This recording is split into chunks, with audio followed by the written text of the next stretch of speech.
ومعانا في المركز الأول أقوى أفلام ديزني على الإطلاق وأكثرها إثارة، فيلم عالم البحار فايندينج نيمو.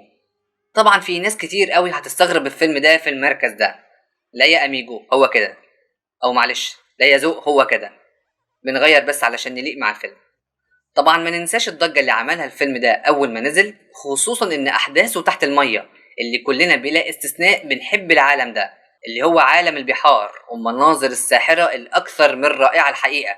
يعني الفيلم لو كان من غير قصة كويسة كان هيضرب برضه، ما بالك انت بقصة قوية جدا وبناء شخصيات مش هنشوفها تاني في أي مكان، زي دوري كده اللي اتعلقنا بيها قوي وحبيناها قوي، خصوصا نسيانها المستمر وكل تصرفاتها التلقائية.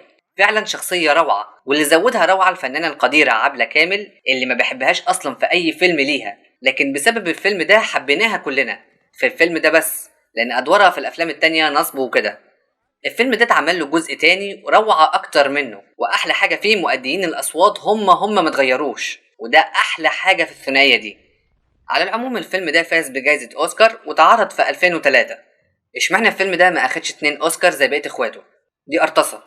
أنا كنت بحسب إن كل فيلم ديزني ياخد 2 أوسكار دي من المسلمات. ما علينا.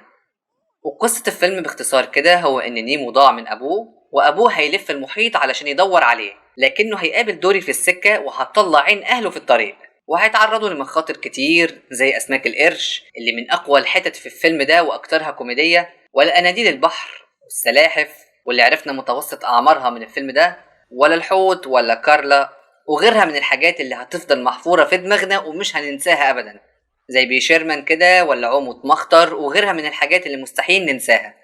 يا ريت يعملوا افلام جديده للثنائيه دي، واهم حاجه ما يغيروش مؤيدين الاصوات، خصوصا دوري.